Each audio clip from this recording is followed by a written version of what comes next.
Prime minister ডাঙৰীয়া আহক, অমিত শ্বাহ ডাঙৰীয়া আহক, চিফ মিনিষ্টাৰ ডাঙৰীয়া আহক, একো ইম্পেক্ট নহয়। ইউ পি পি এলতো ভোট নিদিয়ে দিলীপ শইকীয়াক, উল্টা নাঙলত মাৰি আছে। চাই থাকক, আমি জিকি আছো।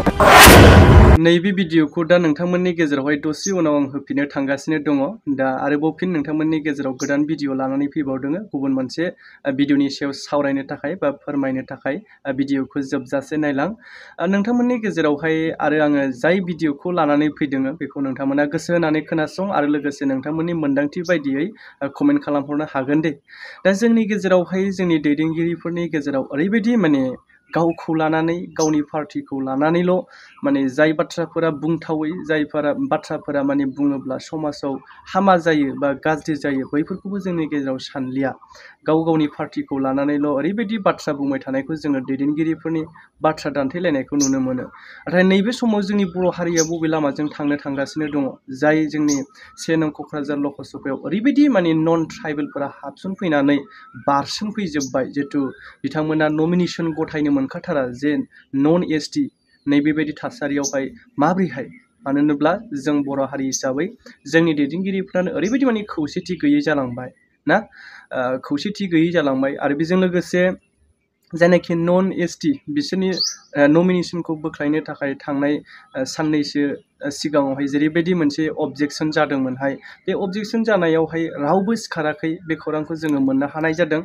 बेवहाय जोङो जाय व्यक्ति पंकज इस्लारि बिथां सारखौ जोङो बाहाय बाख्नायनांगोन बा बिथां सारखौ जोङो बेवहाय मान होनांगोन। आरो बेजों लोगोसे सार जनकलाल बिथां सारमोनखौहाय बिथांमोना दा बोराय बैसोब्लाबो नाजादों हारिनि इयुननि थाखाय, इयुनाव मा जाहैगोन बेखौ साननानै बिथांमोना गोख्रोङै नाजादों। नैबे समावहाय जाथिखौ हमथानानै लाखिनो थाखाय जोंनि जेनाखि बिटिसिनि 6 शेड्युल्स बे काउन्सिलखौहाय गोख्रोङै हमथानानै लाखिनो थाखाय बिथांमोना नाजादों। सम गैलिया बिथांमोना, अब्लाबो जातिनि इयुननि रैखाथिनि थाखाय नाजादों। जाय समावहाय जोंनि दैदेनगिरिफोरा माने बे जायनाखि अबजेक्सन खालामनायावहाय केन्डिडेटफोराल' बुंनो हानायनि मोन्थाय बा राइट्स दंखायो हिसाबै बेवहाय गासै केन्डिडेटफोरानो नुजाहैदोंमोनब्लाबो बेवहाय रावबो माने अबजेक्सन खालामाखै होननानै बिथां सारा फोरमायदों, जाय पंकज इस्लारि बिथां साराहाय। जायनि थाखायनो माने बिथां पंकज इस्लारि साराहाय माने गाव सासे भट गेलेयाब्लाबो नमिनेसन गथायनानै बेबायदि अबजेक्सन खालामनो थाखायनो नमिनेसन गथायनांगौ जादों। हारिनि इयुननि थाखाय, हारिनि इयुन जोलैखौ साननायनि थाखाय जाहाथे रैखाथि गोनां जायो। फैबाय थानाय समावहाय बेबायदि नन ट्राइबेलफोरा हाबसनफैनानै गाज्रि रोखोमै जोंनि बर'फोरनि थासारिखौ खालामनो हाया बा गादब फैनानै जोंनि क'क्राझार एसटि सिटखौहाय नन ट्राइबेलफोरा सिख'नानै लानो हाया। गोबाव सम 10 बोसोर जोङो हिरा सरनिया बा नब कुमार सरनियाजों गादबनानै बा नंखायै फाव फान्दायनानै सामलायजाखाबाय। दा बेबायदि नोजोरखौ बोनानैनो बिथां सारमोनाहाय गोख्रोङै नाजादों बा नाजाथाबदों। आरोबाव गुबुन मोनसे खौराङानो जाहैबाय जाय हाग्रामा महिलारि बिथां सारनि माखासे गोख्रों बाथ्रा बुंनाय, जाय बेखौ आङो राजखान्थियारि बाहाबै लानानै फैदों दे। सियर बिथांनि जानानै बा सोरखौबा दुखु मोननायनि बाथ्रा नङा, माने राजखान्थियारि बाहाबै नोंथांमोननि गेजेरावहाय फोरमायनो थाखाय बा दिन्थिनो थाखाय लाबोबाय नैबे भिडिअखौ। बिथाङा बुंदों माने जोंनि नैबे बिटिसियावहाय सोरबा प्राइम मिनिस्टारा फैथों, अमित शाह फैथों बा चिफ मिनिस्टारा फैथों, अब्लाबो जेबो गोहोम खोख्लैनो हानाय नङा बिपिएफखौहाय। नैबेबायदि बाथ्राखौ बिथाङा गोख्रोङै बुंदों। आरो लोगोसे बिथाङाहाय बिजेपिनि केन्डिडेट दिलीप शइकियानि सायाव माखासे माने बाथ्रा बुंदों, जाय बाथ्राखौ नोंथांमोननि गेजेराव होनो थांगासिनो दङ।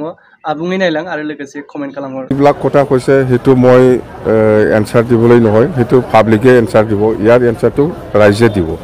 মুঠতে দৰং ওদালগুৰিৰ ক্ষেত্ৰত আমাৰ বিপিএফ দলৰ পজিশ্যন খুব ভাল, কোকৰাঝাৰ লোকসভাটো বিৰাট ভাল। আৰু চাই থাকক, দিলীপ শইকীয়া এনে হাৰি আছে, ইয়াৰ মুখটো চালে এনে গম পায়, তাৰ ফেচটো চালে এনে গম পায়, জানে। মুঠতে বিপিএফ বিৰাট লাকি। এই 2024 চনটো আমাৰ বিপিএফ দলৰ কাৰণে বিৰাট লাকি। 2টা MP দিব পাৰিছোঁ আমি। যেহেতু বিটিচিত এজেপি শূন্য, তথাপি কিন্তু অতুল বৰা নিৰ্বাচন প্ৰচাৰ চলাইছে আজি গোৰেশ্বৰত। বিটিচিত প্ৰাইম মিনিষ্টাৰ আহক না, কি এজেপি অমিত শ্বাহ ডাঙৰীয়া আহক, চিফ মিনিষ্টাৰ ডাঙৰীয়া আহক, বিটিচিত কাৰো হিম্মত নাই যে এইবাৰ আমাক হাৰাবৰ কাৰণে। কি ক'ব বিৰোধী ইতিমধ্যে আপোনালোকৰ যিটো পজিশ্যন? কোন বিৰোধী? বিজেপি ধুলা দি আছে আপোনালোকৰ।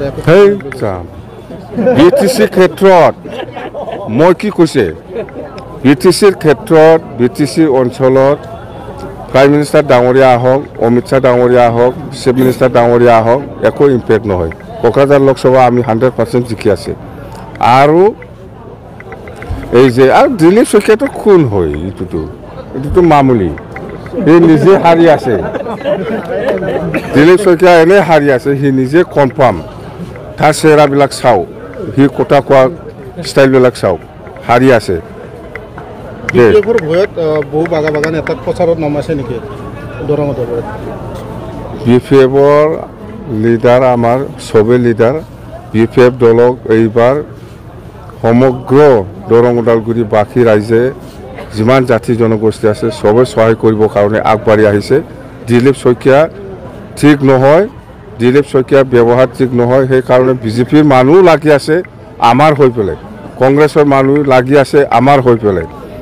UPFLতো ভোট নিদিয়ে দিলীপ শইকীয়াক, উল্টা নাঙলত মাৰি আছে। চাই থাকক, আমি জিকি আছোঁ।